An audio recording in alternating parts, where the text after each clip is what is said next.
So, hey, bro, how does it feel like to be on a billboard in Times Square? Hey, yo.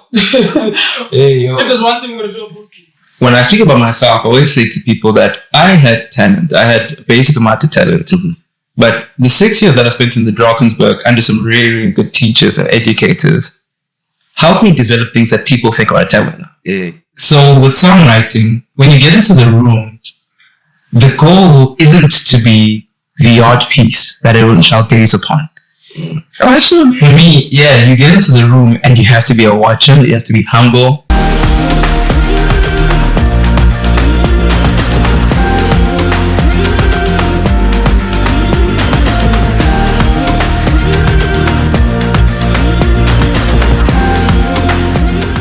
Welcome to the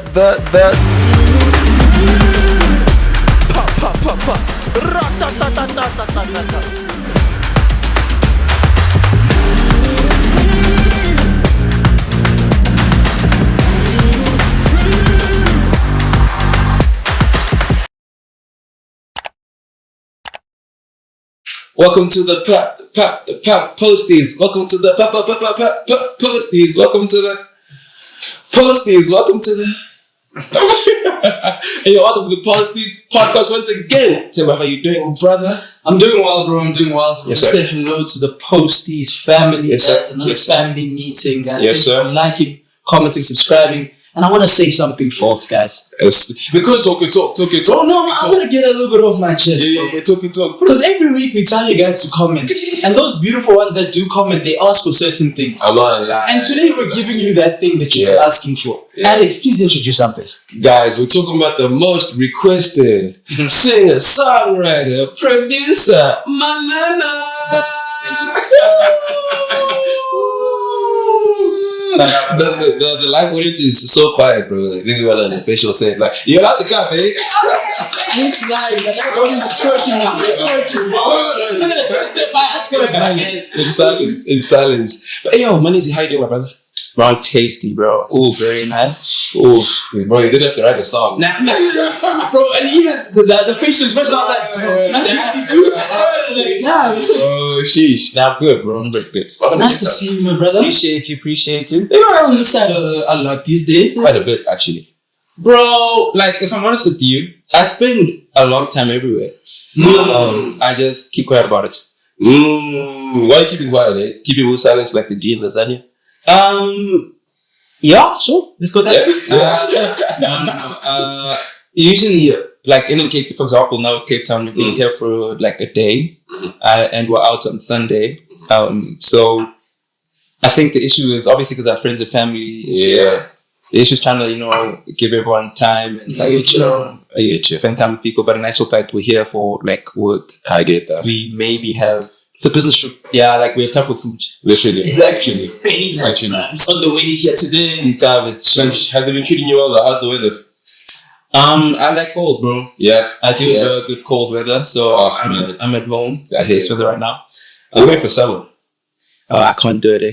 Yeah. See, not all of us are out here with the abs, bro. I went to go to the beach the last time I was here, bro. Yeah. And he was launching the beach, bro. Okay, sure, I was. Facts. But listen, one thing I will say about Cape Town is I like to do things that I can't do, like in Joburg. Fair enough. So even, what are your favorite things about the city here? the food. The food. Really? What? Bro. What? Buboti. Oh, firstly, don't raise. What are your favorite Guys, it's not Buboti. I'm just asking. What are your favorite? I won't say I hate the bobotie, but like all the other food. Like I think the restaurants here are quite nice. Like I don't think it's tough to find like a restaurant that you enjoy food at. There's Constantia, there's Camps Bayside, there's Town. You can even go further if you want to go to like Durbanville or even on the Stellenbosch. Like there's a lot of variety. Whereas I feel like in other parts, or name them by name. Yeah, I know. But other parts, it's like the same 5 restaurants that we go to. Bro, I'm in the north, it's the same restaurant that I'm going to in the south. It's the same restaurants, man. Only on Posties can Manana become a tour guide. Only on Posties. Hey. But at least let's go to the first segment so we can get into the chats. Oh man, it's time for the Drip time. Yeah, the vibes. Hey, yo, so Drip time is the segment of the show where we let you put on what you got on, my brother. So what you wearing today? Yo, today's a bad day actually. Like, I got my studio clothes on, bro. Okay. Cozy Working man. Cozy vibes. I'm wearing like, Jordan. It's just simple Jordan sneakers, bro. Yeah. I like me a high top Jordan. Baby blue. Yeah. Finish. Yeah. Got a simple cargo pants. Yeah. For the vibes. Yeah. The Caps Collection Zara hoodie. Hey yo. Simple stuff, bro. And the classic spectacles. I am wearing a South African designer on the t-shirt. But don't worry about that. yo. We don't know who that guy is. One day. One day we'll know who it is. Tell me what you wear, brother. They say, guys, that imitation is the best form of flat. Is that So today, I came dressed as Manana in the song. Oh, wow. This guy's a T. And you hearing me? You guys go watch the Solace video. I'll go up. You did it on purpose. Yes, I'm dressed like this on purpose. I do my research. Bro, watch that video last week, bro. Do you remember watching it with Abu last week, man? Exactly, planned, bro. So, guys, Zara got on, bro. Coat versus sweats on, bro. Shout out to the family at Coat. There was some Crocs down low, bro. Nice and cozy, bro. I wasn't in the studio, but I had to get Crocs look like they sell like Benberries, bro. Bro, these ones are the army ones. Yeah, so if you want to start a war, you have to actually start these ones, bro. Zelensky was wearing these. So you got them in sport now? Facts, bro. Tank model. This is a very important interview, bro. Oh, yeah, sir. It's tank model. You see this? Step for it, bro. Let's see, tell me what you're saying, bro. Oh man, someone crop t-shirt up top, because the boy likes being different. Yeah. No, you're matching though. Like up top. What a crop, man. Energy, man. Alright, baggy shorts on the bottom. What brand is this? Ish, I forgot. And then me if I'm at the front. That's it. It's beer, bro. The way you pull out from your back pocket. Bro. And obviously if I'm You love it, by the way. You love it. Yeah, my favorite stop. Yeah. Just send us my... Yeah. White socks. And then slide at the bottom, you know what I'm saying? Because of the vibes with the crib, we're chilling. Yeah. Otherwise, let's jump into it. Timber, you got a segment for us? No, I don't, but I just want to start talking, bro. You want to start talking? I want to start talking, dog. Yeah, Timber booked out the rest of his afternoon, bro, for this. Facts, bro. Facts. I did prep. I did everything, It wasn't just about singing, bro. Cancel the plans. Oh, don't do that. Like, come on. Not me. That's in everything now. Hey, yo, let's You're a church boy, bro. Yeah, bro. Ooh, fully. It comes through in your music, bro. So, my first question is, bro, do you remember the first song you wrote? I mean, sure. I remember the first song. Yeah. It wasn't good. But I was in like grade 4 or grade 3 maybe. Yeah. No, there was a lot. And when there's laughs like that, the stories behind the laughs. Like there was this thing, like what's serious in grade 3? Like it was this thing of like, I think at the time, you think you can sing, but you also don't think about it like that. It's kind of the age and you feel like everyone has the same talents. So we all kick ball, we all sing, we all whatever. Fight. So yeah, it was very trash. And it was like literally maybe what traditionally would be called the verse and a chorus. Yeah. The rest in the chorus. But now, obviously, you're a young boy and everyone can sing, everyone can play ball, everyone can kick ball. What made you write a song at this age? We listen to too much Lil Wayne. What? By the way, for those that don't know, I am insert age here, old. Lil Wayne, by the time that I'm talking about, ish. I did the math. I'm not saying he wasn't releasing music. It's just that maybe in our parts of the world we hadn't heard of him. But that goes, I like that because it signals us into actually asking now the influences of that age, like who are you listening to? Bro, to be honest with you, like, okay, now taking away from the grade 3, the first serious song I wrote, if I'm honest, it was actually in university. Like I started quite late in the songwriting space. And actually, one of the guys that we're here with now, Ludo, was one of the guys that helped produce those records. Shout out Ludo in the live studio audience. Yeah. So that was like when I'd also kind of started picking up piano. Yeah. It was, this is varsity. In varsity. That's crazy. Late also at That's varsity. crazy. Like it wasn't when I got to varsity. And when I'm writing, at the time, the people that I'm listening to are like a lot of singer-songwriters, which has kind of been my trend. Ever since. Yeah. The kind of the earliest memories of music for me though are like classical music, because obviously I went to choir school when I was young. So when everyone else was listening to D12, I was listening to D12 as well every now and then. I was listening to like Mozart's Requiem. Like we were learning Mozart's Requiem, Handel's Messiah, doing that kind of stuff. Wow. And so like there's a period of my life where for like 7 years it was only like classical and choral music. That's crazy. By choice. Well, no, not really. Like you're in school, choir school, like you're gonna listen to what's in front of you, what's in front of you, music. Mm-hmm. And then from there, my brother at the time was also listening to a lot of like music, Soul Child, D'Angelo, Erykah Badu, Jill Scott. Sundays were nice. Why? But difference is my brother was on it like Monday to Sunday, bro. Like he was listening. We were eating like every single one of D'Angelo's albums. That makes sense. So like, does that like lead us to believe that you came from a family of music lovers and music participators? No. Okay. Because my brother, I always say that I feel like my brother, growing up, I felt like he was a better singer than me. Okay. But obviously, I don't know. I don't know if he had like aspirations to be a musician or singer or whatever. Yeah. But he was talented. He is still talented. But my mother actually was the one that's like, hey bro, like the Drakensberg Boys Choir School are like coming to Swaziland, like do an audition. I'm like, yeah, well, whatever. Yeah. And I auditioned, got in, and then next year I spent the rest of my crying at hostel at the Drakensberg. Why was it not such a sweet experience? No. I was 8. Yeah. The time I get that. Yeah. And even like, to be fair, like when I'm auditioning, it's like, whatever, let's sing. Dope. Yeah. But now it's like, oh, you got it. And now I'm like, I'm excited. Like, you gotta leave. They're like, no. You gotta, check it out. So that was kind of the experience with that. Interesting. It's so fun to like actually hear a bit of your experience from growing up till varsity, because there's an article where you talk about like the musicians that you respect who didn't go through that journey. You know what I'm saying?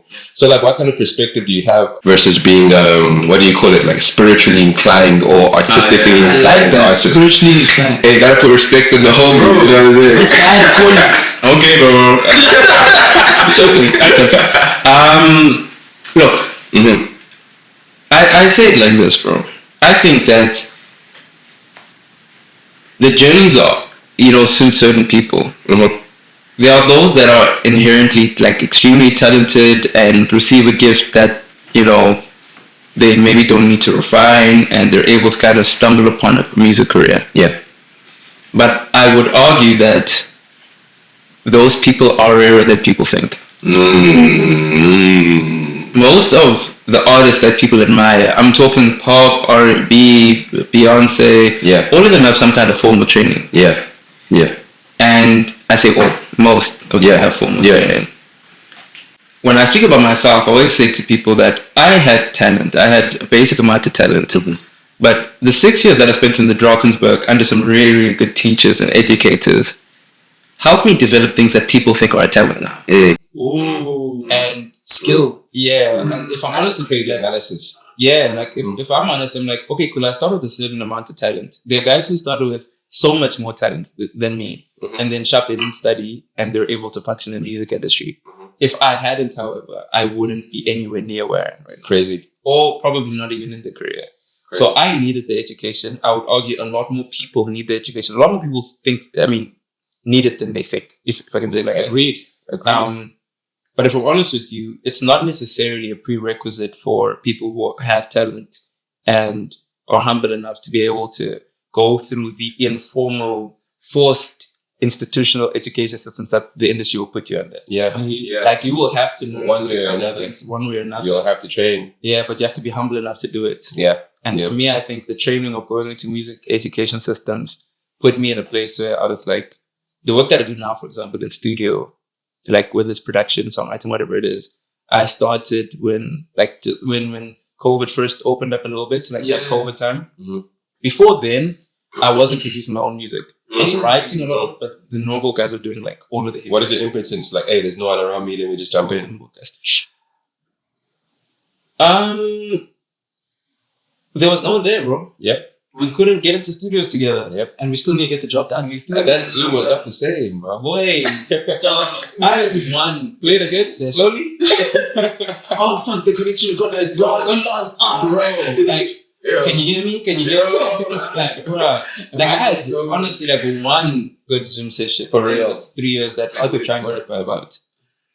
Bro, it's a crazy, like, situation, actually, because one of the songs that we did that are on my album were from that good Zoom session. The latest album? Yeah, the latest album. Mm-hmm. So we had to set up an audio movers link, which is like this, software that you guys set up on either your devices. Technically, yes. Yeah. And we're doing kind of back and forth using that and sending voice records. Yeah. Like That's nice. via the phone. And funny enough, like the vocals that are on the song or the vocals that Crazy. Well, I think I know the story, Yeah. I heard it, Yeah, so when COVID hits, I start doing that vibe of getting into studio and learning how to record. Yeah. Shout out to Max on production, who's the guy that he and I sat down for like 6 months. Sheesh. I've told this story so many times that I'll tell it again. Yeah. Shout out Max, man. Yeah. And he like literally was patient with me. And I will say I'm also keen to learn. So he was also keen to be like, hey, bro, try this, do this, we record like this, Bro, I couldn't have switched on. Like, I wouldn't have known what a Logic icon looks like software. I'm telling you, that energy to start learning production from zero. So heavy. Yeah, from zero. It is so heavy. So shout out Max for the presence. No, for real, bro. Yeah. And even to learn how to record my own vocal, it kind of gave me the freedom to be able to take, if I need 30 minutes, then I'll do it in 30 minutes. If I need 3 hours, then I'll do it in 3 hours. If I need 6 hours, I can sit there and I'm not forcing anyone. I don't think that artists should expect like engineers to sit with them for like 8 to 10 hours doing the same thing over and over. I think it is an unfair expectation, even if you are paying the person. Mm-hmm. I think for myself, it's kind of been something I said to myself, if I'm going to record something for 8 hours, I'd love to have an engineer. I also want to force someone to sit in the chair, record something. Yeah. Let me do it properly. Let me take my time. Let me actually go through my expression. Yeah. And you can jump in with it. And also you'll be bored by the end of it, bro. Bro, it's a long session. Bro, I have to sing that line again. Bro. And to your point, like the other thing for me is you have good days and bad days. Yeah. Especially with like something that requires like vocal techniques or the body, right? Not every day is going to be the same. So if you're thinking to yourself, hey fam, let's just record on Wednesday. You get to Wednesday and you have a stupid sinus, whatever, because of pollen. Now I'm sounding like this. Boy. Yeah. Yeah, the devil is working. Bro, over time, bro. And it hits you on the Tuesday. That's what I'm saying. Like, bro, like I'll have days literally where I'll have like 3 solid vocal days. Monday, Tuesday, Wednesday. I got studio session on Thursday. Wake up Thursday, nothing. I love that you touched on your production, really. And I actually also love that you touched on, because you knew the imports before they did the imports. So you knew it was just global. Yeah. And global. I want to get into like, firstly, like your relationship with Burna and how like that blossomed into a relationship with David, and then like how Noble has been, and the imports has been such a integral part of like your music journey. Yeah. So I mean, when I was studying music, I met Burna like in the second year university. Really? You guys are just too cool for each other in the first year, eh? I'm pretty sure. Load shedding? Listen, I don't want to lie, because I know he and I are the same age, but I graduated a year early. Ooh. So he was in school. Ooh. My boy's hitting the trick. He went to his first time. Ooh. That's the real question. Talk about it. No, Indian and that one. That Beyonce level Indian, bro. I can neither confirm nor deny that I had dreads first. Fair. Not trying to stop that. I'll ask you. This episode 2. But yeah, so I met him in second year of varsity. Yeah. And he was, what people don't know about Bubele is that he kind of, I could be lying, but I'm lying. He kind of pioneered this degree at the College of Music in Cape Town. that involves a whole lot of electronic elements that I think previously no one. I think I'm gonna lie and co-sign with you. I'm adding to the line too. And I think I've heard it from multiple sources. So like, it's a good line. I like it. Yeah. So I think, so I think he will probably agree with me that like he was kind of being taught, but the teacher was also kind of like his lecturers and teachers were kind of learning how to teach what he was wanting to learn at the same time. Yeah. So obviously that meant that he didn't really have like formal curriculum. Not just formal curriculum, but he didn't have classmates because he was kind of the only one doing it. That's crazy. And I think that perspective, like for me, kind of showed that like he was kind of rocking his own lane at the time. Which obviously vibed with because he was into production and lighting. I thought they said, what instrument do you play? The computer? That's the joke. Exactly. But at the time, obviously, like, you know, it's a concept, it's a music concept. So obviously everyone is like focused on, you know, an instrument, not necessarily about like what it looks like. You record it or make a career, performance career that is up. So yeah, he and I just kind of connected a few times just around like our aspirations and what we want to do with our lives. And then we sort of, if I'm honest with you, like David always tells a story like about how he remembers the first time we had a session. Bro, if I'm honest with you, I don't remember anything. About anything. Like, I don't remember lyrics. Like in my mind right now, what occupies my mind is like 4 dates, like birthdays of people I know and song lyrics. That's like the only thing I have in my mind. So I forget like a lot of things. I ain't mad because the music we're getting is fire. That's the concept. I'm cool with that, bro. Yeah, so like we had like I remember meeting or obviously Bubele and we got into sessions a few times or something. Then he had Nolly, shout out Nolly. We're doing the UCT live. I remember that one. Yeah, and then recorded a video. We start. So yeah, that's kind of how we formed the relationship, and we've been boys and brothers ever since. David also, obviously, we met when studying together. Yeah. In the business science and finance and accounting class. Comments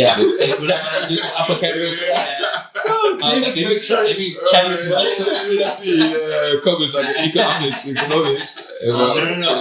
And obviously, since then, we've been working on more or less every song together that has come out. I've since then, like initially the relationship was that they'd co-write and produce, and I would sing. But since then, obviously, I've developed my production chops. And my songwriting, I think, is like our songwriting has always been bouncing off each other. But now that obviously they're in LA and I'm here, it's primarily. It was tougher when I didn't know what I was doing in the studio.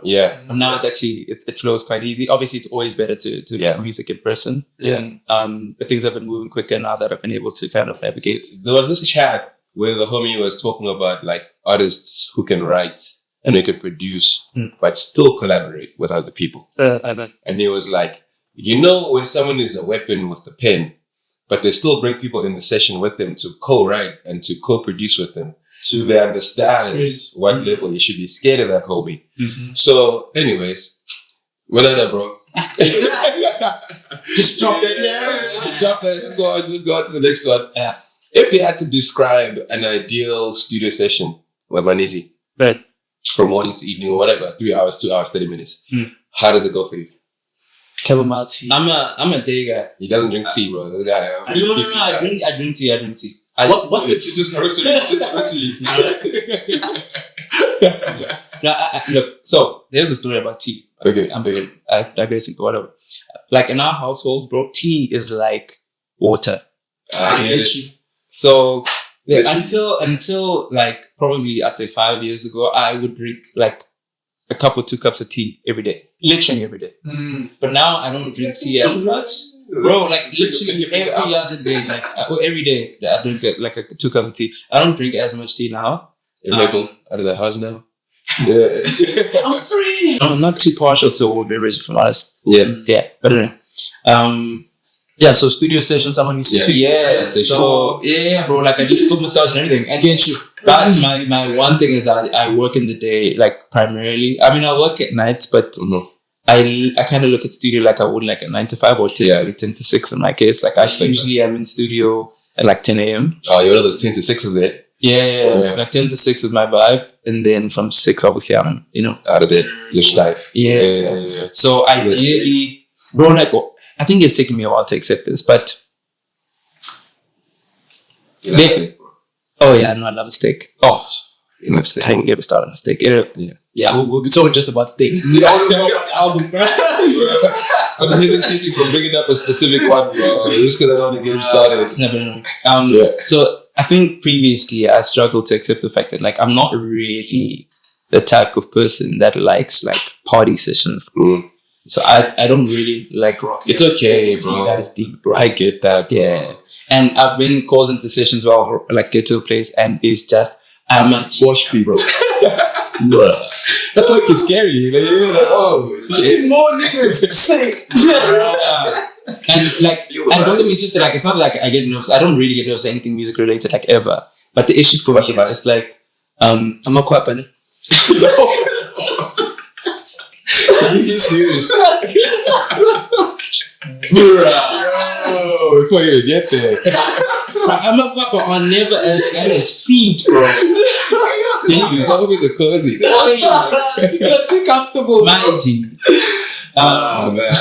Like in a space, bro, like I think also the issue is that like we deal with, obviously as artists, we deal with a lot of insecure people. So like in the rooms, there's 17 of you.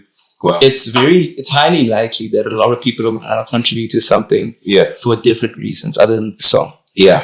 So it's like, if I'm in a room with like, let's say it's Nasty C, it's Teleman, it's Audio Mark, like there's artists in the room. Obviously, if I'm like a kid or someone who's talented, but I'm in the room with these artists, I'm going to try my hardest to make sure that I impress them. Yeah. Or if a song is rocking, like, yo, this song is moving. And now I see Nasty C being like, yo, this is a crazy song. I need to throw my album. Now you're going to be like, yo, publishing. You know, it would be nice if you add on this. I'm like, nah, leave it out. Let me get a writer's chick then. You go. So I'm like, to be honest with you, bro, like, Chase like kick me. Yeah. Even the Shekhinah, like, hey, bro, put that. R&B, relax. Anyway. We're not doing that yet, bro. But yeah, so like I do like a lone session or like this, like there's four guys that are like enjoy working with now. But I am obviously still keen to collaborate with different people and all that kind of stuff. I just like, if for example you could ask me for a feature or whatever, send me the song. Like, I don't want to do the whole, hey man, let's drop your email. Fiji. I don't know, do the whole getaway writing camp, what. I don't like that stuff. I was gonna get to that too. Actually, let's get into the writing camp. Does that describe the whole session? More or less, bro. Like, if I'm honest with you, like, my sessions are different. Sometimes I get into studio and I actually don't have a plan. Yeah. Most days I don't have a plan. I'll just get there and I'll probably put on like a football highlight video. Yeah, I get that. Okay. Like, I love the my favorite team right now is the Baltimore Ravens. Yeah, so I like it, but last night. Yeah, no, it's okay. But bro, if I'm honest with you, like I was watching for those that don't give a damn about NFL, the Baltimore Ravens. You can just put it on Netflix a little bit. Like I was talking to a friend of mine actually about last night's game. Likely, sorry, you watch it live. Highlights. Yes. Yeah. So in the morning, you took it before you came. Oh, he was here. We'll break it. So I'm like, so for me, I'm looking at the team and I'm like, okay, cool. It's the first game of the season against the champions, right? So you shout. I wanted to see that the team looks good. Yeah. So I wanted to make sure that Andrews looks good. Likely looked really clean. Obviously, Worthy on their side is killer. Yeah. But for me, I'm like, Zay Flowers, I wanted to make sure that last season was a fluke, that he is genuinely a good route runner, that he's a strong ball carrier, like all that kind of stuff. For positive signs. And also, this season, Lamar looks like he wants to run a bit more. Like even yesterday, like I was watching how he actually ran the ball quite a lot. That's his pocket. You see what I'm saying? That's his pocket. Back to me. Yeah. Yeah, so a session for me, I'll literally put on like football or Arsenal, whatever. Yeah. And then after a while, maybe sit and like start working. Yeah, I get you. So when you actually put it on, you start watching. Yeah, like I put on the vibes. I watch probably eating because I usually eat like brunchish, like 8 o'clock, whatever. Mm-hmm. And then depending on like what I've purposed, like right now, for example, I keep on telling people that I'm already like I'll say I'm like 5 tracks into my next album, but like in my mind. Yeah, I get that. Don't tell them that. Yeah.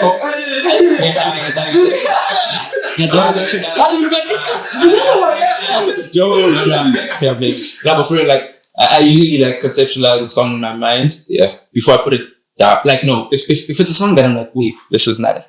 I'll give it a few maybe weeks before I actually put anything down. But like there's this melody that I have right now that's gonna be one of my favorite songs on the next project. I know. But I haven't put it down because I'm like, if I remember it for weeks without even putting a voice note, then it's serious. Yeah. Let me give it time to ferment even some more of it. I get you. Yeah, I get you. I have a question, bro. Yeah. So I think one of your, I don't want to call it underrated because I rate it, but like your skills and talents, like as a songwriter, I think it's literally second to none, bro. So like academic weapon, bro. Like you go through someone's credits and like you're enjoying a song, pop in the question Shekhinah, and I see it. Yeah. So like, how's your process when you know you're writing a song that you're going to be on, or writing for someone else? Someone else. I won't lie.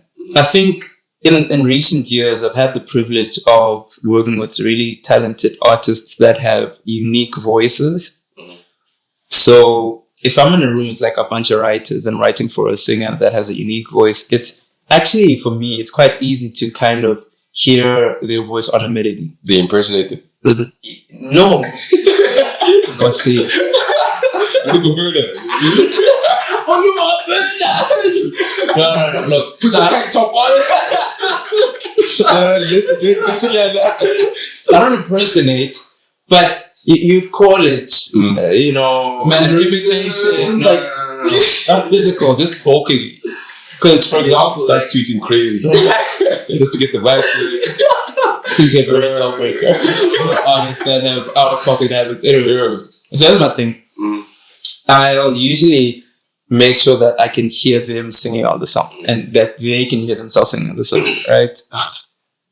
I also think that for me, it's easy to write for people because their stories are so unique that I can't even necessarily relate to that stuff. Wow. So I feel like I'm writing like J.K. Rowling would write like Harry Potter. Crazy. So you're actually like writing a fan fiction story. Exactly. That's dope. It's not really like, oh my gosh, realizing that get into my soul. Yeah, no. No. It's all, for me, like, that's what I'm saying, like, Ed Sheeran has this, always talk about this, but Ed Sheeran has this, like, imagery. It's like writing a song is like opening and tapping like an old warehouse. That's my favorite. That's my favorite. Yeah. And initially it'll spit out the first, in the bronze before you see it. Yeah. Bro, I was thinking about that last week. It's like, bro, what are you talking about? That's really happy. That's fine. You're not remembering. I don't know if you guys follow like soccer, but like Hendrik, this was a kid that just signed for Real Madrid. Yeah, and we were asking him about like his favorite football players, and he's like Bobby Charlton from Manchester United. And you know he's capping, bro. You know he's capping, bro. Oh, there was barely TV there, though. Anyways, let's see it. Was it? Hey man, I whispered that. Even the fact that he was born in 2003 or 2006. Bro, 2000 baby saying Bobby Charlton, bro. Anyway, shout out the PRT. Yeah. I forgot one somewhere now. Ed Sheeran tap. Yeah. So like songwriting is like that. Like you do it, and then the more you do it, the cleaner the water comes, so the better the songs become, right? And once you are kind of in the flow and in the practice of writing good songs, it kind of becomes like being like a practiced athlete, right? Yeah. You know that like I'll write a song that I genuinely think is good. I'll say 95% of the time. Yeah. I can write a good song. Yeah. Whether it's good enough to be heard by other people that's another story. Yeah, that's another story. But I believe that a good songwriter gets to the level where they not that they can't write a bad song, but the level from really, really good to really bad just closes, you know what I'm saying? So for me, it's like trusting that when I'm in a room with another artist, that I'm not trying to prove myself to them. Yeah. Because I believe that I've been able to kind of, get tracks on people's projects. Is it a sense of awareness? Oh yeah, for sure. Mm-hmm. Also, I want to like, I've come to see now how like artists like to be worked with, which artists need your validation. Which artist? There'll be multiple sources. It's a real like sometimes you have to play artists into thinking that this sounds so harsh. Nah, let's go. Sometimes you have to make people think that they came up with something. Psychology. I get that. I get it. Yeah, because I'm like, you know when you have something and you know you're good. Yeah. And you know you have it, and then you lead. You just the melody once. Yeah, then you're like, oh, so that's dope melody, but I know this artist that if I sing this melody, they're gonna be like, nah, I don't know. Yeah. So now you say something like, oh, flip, you were singing this like 10 minutes ago. Got him. Bangers are coming, guys, so you can't be that. Yeah, and to be honest, like in their defense, like a lot of the rooms that I was given, like quite early, I had no right being in the room. And that's shout out to Mzwana Alsigo, my publishers at the time at ACP. They put me in rooms with people that others would say I was underqualified for, which is fair. But fortunately enough, I was able to come through. And you have to take the opportunity, bro. Yeah. So I will say that like I've been fortunate enough to be in spaces with artists where I didn't necessarily have to, you know, like sort of pull your weight or something. Yeah, and yeah, I get why artists initially wouldn't trust me, because who am I? And why would I be trusted? But now it's your turn to take the penalty kick, bro. You tell it. I'm up and I've taken my shots and scored a few times. Sheesh. Interesting question. Because you will be the judge of it. That's it.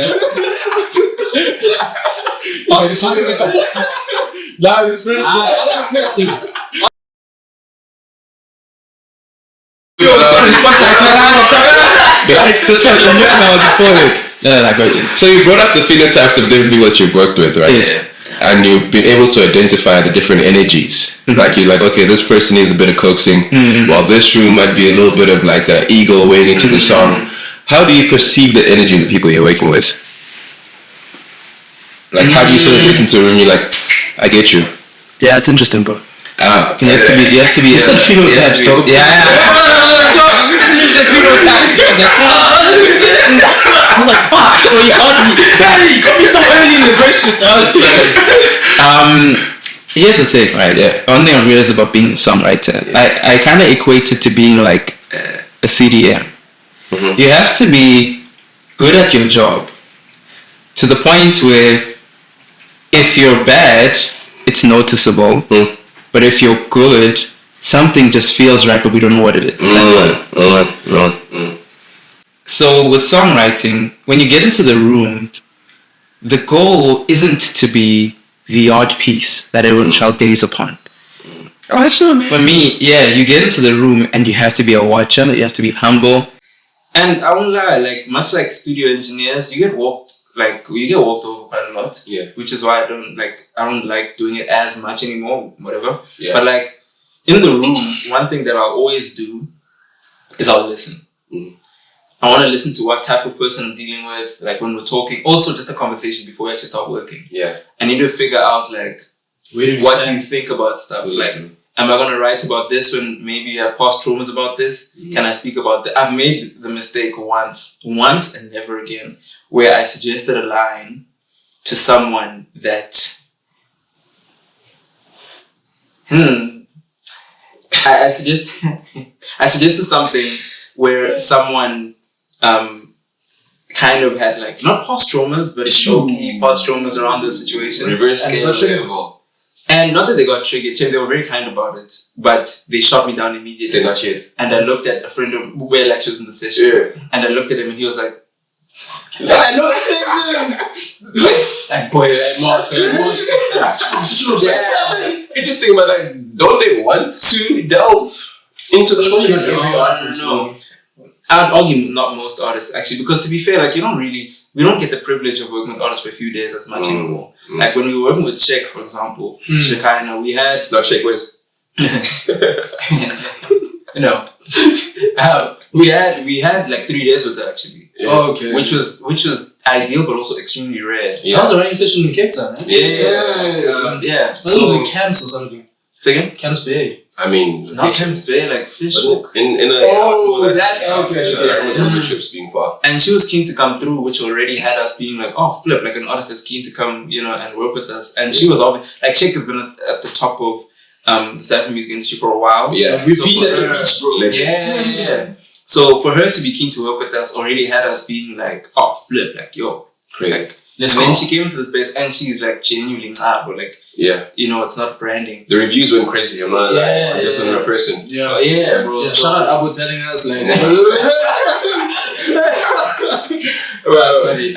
But yeah, so even in that space, like the first thing we did is like have a few conversations, check out like what she's keen for. Even like songs like Questions and songs like I Love It Here. Like she's just genuinely like telling stories. That's the vibe. Yeah. So like most of the time that's the situation. Every now and then you'll get like 4 hours with an artist and it's like, it's one of these ones where it's like, hey, so what are you gonna write about today? Whatever, bro. Ish. So like, what kind of genres have you been listening? I like music, man. I'm an audiophile. I listen to everything. I'm like, cool, bro. Like, talk to me. So yeah. Every now and then you get those, but yeah. I don't know what question I'm answering, but yeah. Yeah, I have a young story time leading to a question. Yeah. Okay. So I think one of the first times like we interacted, I think the first time I met you, I didn't know who you were. I didn't know you made music. I was like, oh, Brute the Dreads, kind of quirky, cool guy. Like that. Then the next time, reviews, dog. And then the next time, and then between that and then, I tapped into the music and like I'd already like, okay, no, I'm tapped in for real. Yeah. And then I go up to Joburg and then I think at the time you were performing at Altitude Beach. Oh yeah.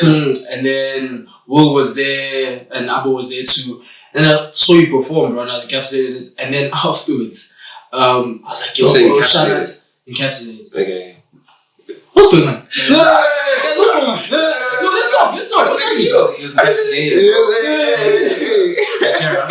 Is it the wrong word? No. Go for it. It's a feminine word, but carry on.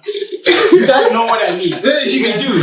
That's how to interrupt you. I didn't interrupt you. But I was also asking this question. It's okay. Bro, you know the ones you like, I get it. I really understand. But I was like to you, and like it got me in the mind of an artist now, because I was like, yo, bro, why didn't you perform Sunday morning, bro? And you just went, bro, let's just say that song. And then I was like, it is. And like it hit me, bro. So I was like, how do you get into the mind space of like deciding what song to perform when? That gig I remember very well actually. I think now it's become more about, sorry to completely ignore your question and answer my own question, but that's cool. It's now about knowing what gigs to take and what gigs not to take. Because if I'm honest with you, I've come to realize that as obviously we've grown, people have grown with us, and now they have their favorites. Yeah. So now we just know that these are the songs we need to perform no matter what. The general feeling of a gig like that, for example, is gonna be about vibes. Yeah. Because the artist before me will be someone rocking like, I don't know, I'm a piano fusion, R&B, whatever. So high energy, and then you get on, then you're like, somebody call me again, and it's like, bruh, so street killer. So like, I think if I'm honest with you, we these days look at metrics, to kind of help us decide, okay, cool, this is what people are vibing. That's a classic R&B struggle, though. And to be honest with you, like, the more music we release, the tougher it'll be to perform all the catalog. So it's more about looking at what people enjoy and then matching that with what music translates really, really well on stage. Yeah. There's some songs that people will love that I probably won't ever perform again, just because making it happen on stage isn't as easy as making it happen on Instagram. Yeah. That's why it's important to be selective with which gigs you're taking. Yeah. Because you sort of know. Exactly. Yeah. Okay, I have another question. This is something that you actually revealed to me back in Joburg in December. So you said, in the beginning was the end, but could the moments in between our broken hearts mend? You know what I'm saying? So you said the trilogy. Yeah. I want to ask, first of all, why don't you put it out there that it's a trilogy? And like, was this a foresight thing or did he stumble on that? I mean, look, I try to tell people that no, it's a trilogy. Bruh. Let's talk about it. Stop being on a rant. Let's talk about it. The time and place. Here's the thing, bro. Like, if I'm honest with you, let me start by saying, interviews. I don't really do a lot of interviews. Fair enough. Selfish. Thank you. But also, not a lot of people care, right? Like, at the end of the day, no. Like, honestly, I'm not talking about like people. I'm talking about people in the space of like radio, podcasting, and stuff like. So not a lot of people care in that way. So a lot of the time when we get into interview spaces, like now we're good with it to be like, hey, please, send the interview questions if we don't trust the people. Yeah. Like, please send interview questions so we can approve. You trust us, guys? No. You ask me like, what are the talking points that we can't talk about? I'm like, but I don't care. Like, I trust you guys enough to know that like there won't be anything about, yo, bro, what's your body count? You know what I'm saying? Like, that is the one. Yo, bro, Oscar married man.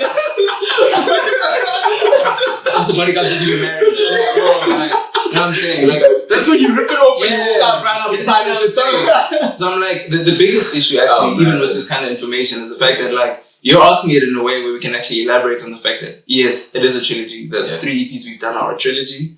But most people will get the names wrong. So I can't even actually address the question. Now you're saying in the middle of the beginning. In the middle of the band. And I'm like, what are you talking about right now? Because now I'm going to embarrass you by answering the question well. So it's that kind of stuff that kind of gets us tricky around like putting certain information out there. But yeah, so when we started the project, actually the first project. Can I just say, just to push back a little bit on you, I had to write it down to get it perfect. So like... Yes, but bro, you see, you did it. Yeah, fair. Everyone can. Fair. That's my point. And to be honest with you, like, I can feel myself getting a little heated. Go for it. It's the space. My thing is this, bro. Like, I understand what industry we're in. Yeah. What I think we accept, though, in like content creation, entertainment, or any kind of thing that's got to do with front-facing content, people are fine to do things half-assed. Yeah. Yeah. And for me, I'm like, bro, like, the same attention that you expect any service provider to give you should put it in yourself. So, for example, so crazy. Anyway, you should. We don't have to put names down. Yeah, but my thing is, for example, even talking about like writing something down. I'm like, bro, write it down. Yeah. Worse so, if I'm not a big enough artist for you to have on your platform, just saying, nah, he's not a big enough artist. I'm not mad. I understand that I'm not flipping, Beyonce. That's fine. But my thing is, once you've accepted the interview or the request, whatever it is, it's a burden of responsibility, bro. Like, just check. Like, okay, cool. When was he born? When was he born? Because also, this is information that if you do care, you could actually just ask the management team to be like, oh, can we just have these questions answered? And I'll answer the questions. And they'll send through an EPK, bro, that's already there. So that's long and short of it. When we started the trilogy, it wasn't initially the plan. But it ended up working out that way because also there was a common theme that I found like I was writing about a lot of the time. And I think in actual fact, like this whole circle of the trilogy sounds like a stupid thing to say, but the trilogy, the trilogy triangular circle. I get it. Anyway, the circle. Like it's a triangle. Anyway, So now we get allegations. But it actually tied in perfectly together with the 3 projects. So we ended up obviously making them a trilogy. I love it, bro. Yeah, I think building on that, I want to talk about like Manana as an artist now. What would you say is the biggest change from Manana when you dropped Voice Message and Hey Now back in the day? Like, I'm a better singer. I am definitely a better recorder. People think it's the same thing. It really is. It's not, bro. I had to learn that the hard way. Can you guys break down that difference? Nah, let the OG do it. So here's the thing, bro. Like, in a space, like, let's say we're here right now and you're talking. You can hear yourself. You perceive yourself sounding one way. When you record, the goal is to try to have everyone else hear you the way you hear you. It's not a matter of just bathroom singing. Just do it. Yeah. Like, there's certain technologies that need to be in place. There's certain skills that need to be in place when it comes to how far you're going to be from a microphone. Even like certain inflections on diphthongs, certain vowels, consonants. The way you sing in studio is nowhere near the way that you'll sing live. Yeah.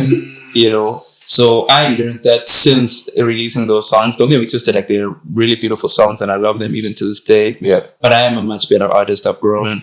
I'm a much better key player. Like don't get me twisted again. I know I'm not the best piano player, but I'm able to now express my ideas better. Yeah. And yeah, bro, like improvement, if I'm honest. Like it's not like I've went to the mountain top to go meditate on. Nah, I just improved. Can I now say this, because I want to hammer in this idea of it's a trilogy. What's the one takeaway that you would like take away from each piece of the trio? Like if you had to say, okay, this one was more centered. You say it's a common theme, but like the reason you kept on writing going back there is because while you had a different intention in messaging, then you go back and be like, okay, it sort of ties into that. So like what is each project? I know the approach maybe in the beginning wasn't to tie them in, so you had a different approach or a different intention. So what's the intention that you want people to take away from like each of the EPs? Summary would be EP1 is about, I don't know what the word I'd use is, but I'll use my words. Right. When you get into a relationship that you know very well is going to end that sheesh. Talks. That's yeah. So it's essentially I would say, tender-hearted toxicity. Okay. I know what it's doing, but my intention is Soft boy. to. I'm gonna read that. The second one, the second EP is centered around disillusionment. Find the clarity. So it's like this thing of, okay, now we know when we started that it was going to crash. Yeah. But I'm disillusioned into thinking that these red flags are low-key a little rude. Yeah, it's a little hamburger. Ooh, I see. Okay. The moments of You're wearing green shades. And then this last project is about the process of healing. Now, what people think healing is usually, or mending, is like, yay, like, it's done now, as opposed to accepting heartbreak, wearing your scars, wearing your scars, healing, the stages of mend. So, even a song like Decide, I just hope you can decide, is it him or me tonight? Yeah. With me in the eye. Like that's a song about if I make a decision. Yeah. Like we're not at the point anymore where it's like You came a long way from Fatty call me. To age. What's happening here? So the song kind of center. Obviously, there'll be songs that kind of step, to the left and right to that theme. But that's the mend is the general theme of that outro. It felt complete. Yeah. How do you feel about it, Nick? That last song was actually the last song to be added to the project. And when I wrote it, I did feel like it feels like you've been hyperventilating for the project, like it's kind of the hills and valleys, and then that last one is like a nice that exhale. For real. Yeah, I get that. So is it done? Are there more coming? We're done with this trilogy. I think we've tied it off nicely. And I think I was talking to Sishi actually about this. Some random ass nigga called Sishi. Yeah. He looked at my nose. My next question. You got him Gamora. I hate that nigga. Anyway, so I was talking to him actually, and I was talking to him about the next conceptualizing of the next projects and how I want to do it. I don't want to talk about it too much now because I think people might expect things that they will not hear. But bro, if we saw you said, but I don't see. So clicks. It's done. We're going to start a completely new canvas and start with a new sonic direction as well. Oof. Yes. Oof. That's brilliant word placement. New sonic direction. Oh, maybe not new, but definitely not the same. Okay, I'm excited. I'm just saying whatever. Yeah, maybe not new. You know what I mean. If you keep your on that note, because it really comes across as that you're a fan of music too. What do you look for? Because you saw Sishi live last week, we'll see him next week. Not specifically him, but when you're intaking music, specifically live, what do you look for in this vocal performance? Okay, so here's the thing, right? I said this to him, and I've said this to so many people. People don't know this about themselves. Most music appreciators don't know this about themselves. We're all looking for the same thing. We're all looking for every element of the music to serve the song. The guitar player needs to serve the song. The bassist needs to serve the song. It's the same thing with the singer. The reason why we can love, and I love these artists intensely, the reason why we can love Chris Martin singing for Coldplay and Yeba singing her stuff, although we could argue that they don't necessarily have the same level of voice and agility with the voice. The reason we love both of them is because their voices serve the song. They serve the music that they make. So the best voice on a Coldplay song is a Chris Martin. Yeah. You can't. No. You can't come back no, together. Stop that, Who is this guy? For real, like so for me, it's the only thing I've ever looked for. It's the only thing I look for now. I'm looking for someone that genuinely feels as though the song that they're making is being served by the vocal. That's what truly I'm not in the live, bro. Because you can have like agility and rhymes and all this stuff, but if you know very well that this song doesn't need that and you're able to get that point across, people will be convinced by you. What people don't understand is just because you can do it doesn't mean you must. When did that hit you? I mean, I've never thought otherwise, if I'm honest. Like, I think it's because of the fact that like the people that I appreciate, I feel like think like this, right? Like, it's one thing to appreciate, it's one thing to also be aware about it. And to like just be like, okay, because you could have like Chris Martin and Yeba, and now like in a session you just get so in your head or whatever, and you're like, okay, now I can do all of these things. I can Chris Martin and Yeba. Let me just. I guess it's being in sessions with different type of artists, right? Like there are artists that I've been in sessions with that are phenomenally better singers than me, and the artists that maybe aren't as and maybe artists that aren't as good singers than me. Yeah. But I didn't leave the room feeling less or more respect for the singers for whatever they were, because I knew that this person understands that this song needs this and that and this, and they're able to get that point across emotionally, and just even with execution. Yeah. I respect a vocalist that has limitations, but is able to serve the song even with those limitations. There, I'm like, flip, like you did that. Like, it's expression. Yeah, because I actually low-key have less respect for artists that are phenomenal singers, but hide behind good voices. Do too much. They have trash songs, bad writing. Yeah. Because I can sing better than everyone in the room. Most people. It's not about where's my team? No festivals, bro, you speak content to the piano, my boy. I asked this question to Abo because like you brought up Yeba, and specifically the song that always comes to my mind is My Mind. And like watching that line, it's like, yo, fuck whoever did that to her. If it were true or not. But like when you hear something that you love, what's the first feeling you get? Abo said that he sees it. He sees visuals of it. And Alex is very similar to that. Sometimes it will transport me to a certain time that I've experienced before. When you know you love a song, what's the first feeling it invokes? Depends. The first time that I heard Yeba, that song, was sadness. What are you doing? Watching it.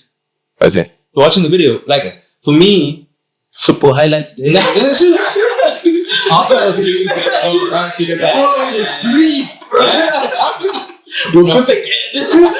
I know the time. So for me, like there's some artists that I've been listening to quite a lot lately, and the same artist can make me feel different things because of the song. So, like, there's an artist called C Rose, phenomenal artist. The music I'm listening to from C Rose, you will listen and you'll be like, wow, like, shout, something's going on here. It's intense. Like, it feels intense. The music feels intense. Singer-songwriter. It's not that intense, but it feels intense. Does that go into like the writing process and the performance from the artist? Oh yeah. There's another artist called Sasha Kibo. She's from the UK, and the vibes are there's sensuality, there's vibe, there's groove. Like it's stank face music where everything that comes out you're like, crazy. The voice is beautiful. The voice is out of this world. Sasha Kibo's voice is out of this world.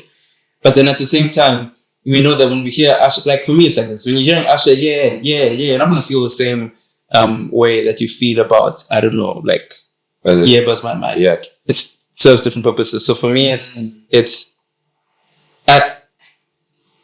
think it's nice when you're able to feel what the intention of the song is, like what the kind of the content of the song. Yeah. Good. That was perfect answer. That was wrong. But that was definitely it, man. Sheesh. Any more questions, Timber? Dog, like, I'm gonna keep going for time, bro. I can keep going, but I'm enjoying myself. Bro, I'm just making sure that hot deadline we have. I'm alright with it. Yeah. So, hey, bro, how does it feel like to be on a billboard in Times Square, bro? Hey yo. Hey yo. If there's one thing we're gonna do on Posties, It's hilarious. Can I tell you? It's really good. Yeah. It's really good. proof of concept? Who took that photo? Someone called Mac Photography. Shout out on Business Hot Thing. Yeah. The boys. Yeah. Enjoying. That's me. It's funny. Bro, I don't want to lie to you here. Like if I'm like extremely honest with you, Good. I try to keep a level head, and that means that like I don't get too excited about most things, and I don't get too down about most things. That's the problem with you, bro. Actually, you're in your own vibe, bro. I don't know. I'm calling. I'm chilling. I'm chilling. Literally, the reason I said it is because I literally see it, bro. Yeah, Things like that, like you literally always like. Yeah, bro. I'm so content, bro. Like I'm so happy. Things are burning on that side. That time, bro. Like things are always gonna burn. That's the issue. You know what I'm saying? So, I think the Times Square thing was really, really special.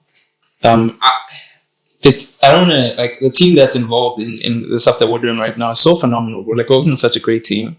The people that I've been working with from different companies as well have been really, really kind to me, which I really appreciate. But one thing I think for me that something like Times Square Billboard, the thing that speaks to me isn't the Times Square Billboard. It's the fact that there's a team that thought I was like my talent was good enough to put on Times Square. And they put their work into making sure that it happened well. And I think there are not a lot of people in my industry that care for things and then action out what they care about. So Times Square was special, not because I was on Times Square. When I found out about Times Square, I was like, flip, like someone actually pitched for this. Someone actually put So you didn't even know it was happening, there was a log being for like the poster to be up.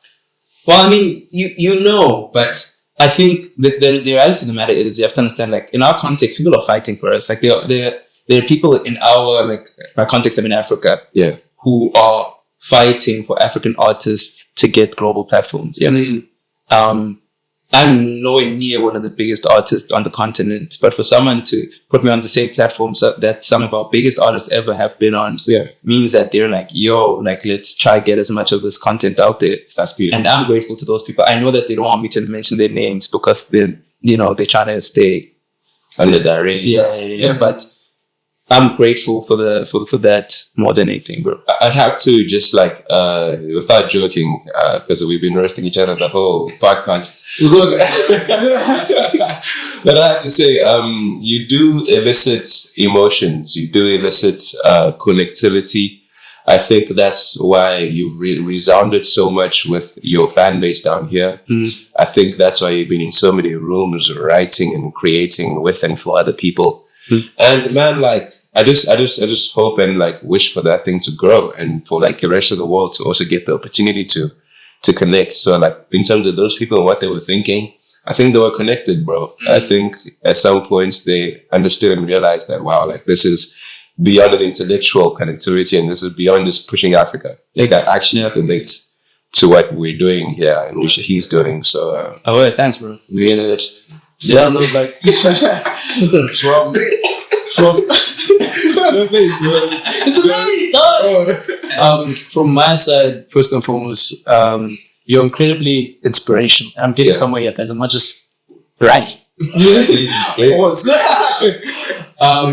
incredibly inspirational, and I think that it's in a space where your profession isn't easy to want to get into, and even harder to be successful at. Yeah. Can you speak on a little bit about that journey from starting to where it is now, and like what kept you going and believing that this is for me?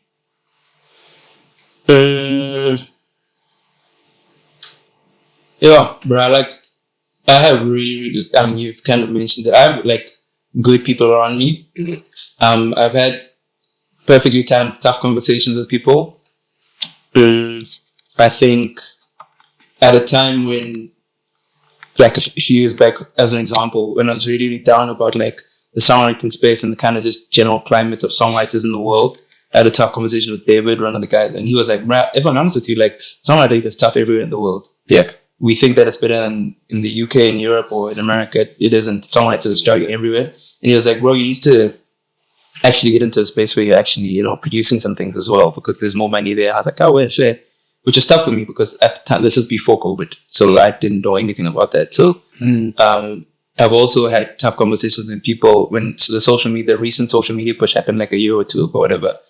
I low-key had an intervention from Albo Bubele and a friend of mine, Brian, and Josh. And we were talking about like the fact that I don't really like social media. I still don't.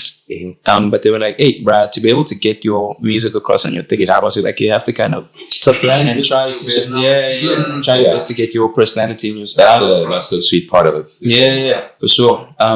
But they're the ones that got me to do that, and we did that. And from that, the album actually ended up being finished. So yeah, but like, I won't lie, like having a good team changes everything, right? Like by God's grace, I have a really, really solid team around me. Even the people that I'm working on the label side are extremely, extremely good at what they do, and really dope people to work with.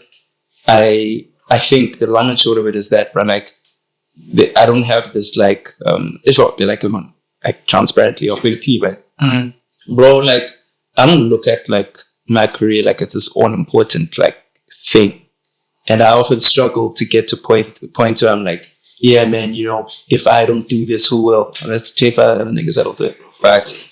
So it's like I have a team that's very, I'm serious about motivating me, and they're also good with making sure that I don't get so kind of like down about things that I become despondent or like just not keen or whatever. Yeah. But they put me, and also bro, like it's nice. I mean, to get a win. I've had a few wins. So Hey yo, Grammy award winner. Hey yo.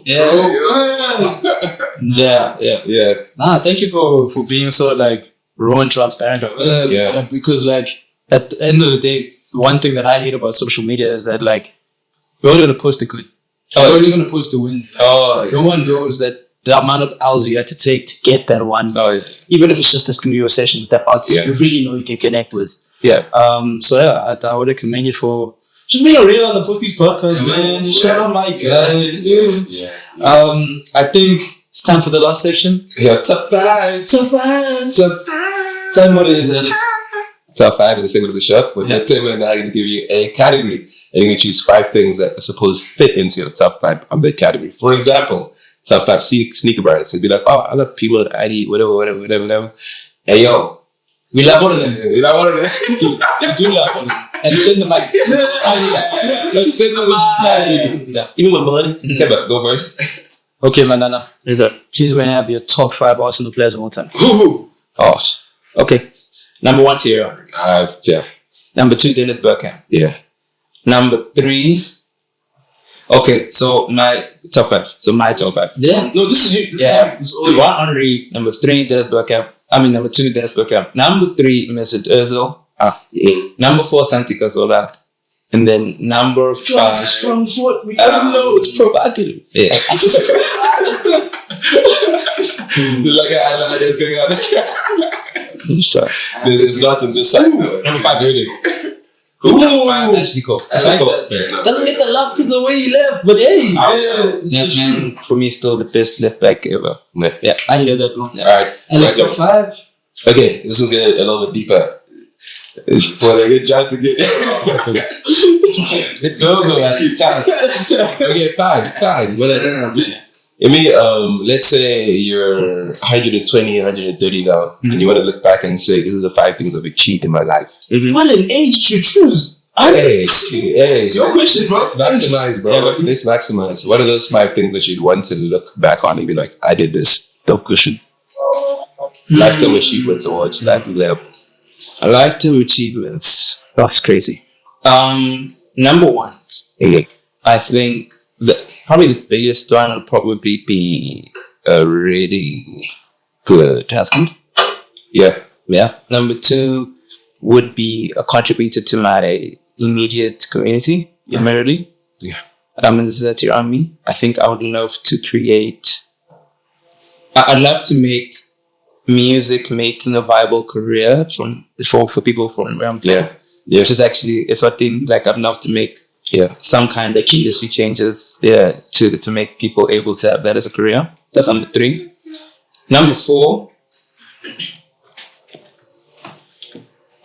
this sounds so stupid, but I actually low-key want to have like a holiday home in Japan. Okay. Yeah. Okay. I'm crashing. Yeah. Yeah. I know it's I'm sitting my clothes. I really pictured my room. And number 5 would probably number 5 actually is like this idea that I want to have happening. I want to create a creative hub with cheap performance venues or also in studios that will be accessed for people at a reasonable cost. That's the I want to kind of make that. Yeah. You get that. Yeesh. Man of your people. I love actually boys in the backyard. Big facts. Yeah, no, I think on my side, first I want to say shout out to the live studio audience. So, shout out to Ease the Bag. And then shout out to you, Manana, bro. Like, every time I see you perform, every time I see you, great energy, bro. You're part of everything you're doing. Like, even the answers like you gave today. Firstly, shout out for coming on our platform, bro. Like, it's been a long time coming, made it happen. It's the first of many appearances, guys. Indeed. Because we're going until 120. We're going until 120. But like, thank you for being so community first as a person. Yeah. It's rare to find these days where people are trying to obviously make it for your own because you need to, but then it makes a team and a community takes you so much further. And I think that's something that's you've shown as testament to you and something you're taking forward. So I really want to commend you for that. Thank you. And say shout outs for pulling up, bro. Guys, streaming the album, bro, everywhere. Want to see you post that thing. See Manana live, bro. He's going to be everywhere and continues to be everywhere. Alex, thank you for being my partner in crime. And the most important people, the Posties family, thank you for liking, commenting, subscribing. Indeed. Commenting and you're getting people that you're asking for. Yeah. It feels like Christmas to me. You know what I'm saying? So continue doing that, guys. We'll see you next week. Thank you so much for being at another family meeting. And the journey continues.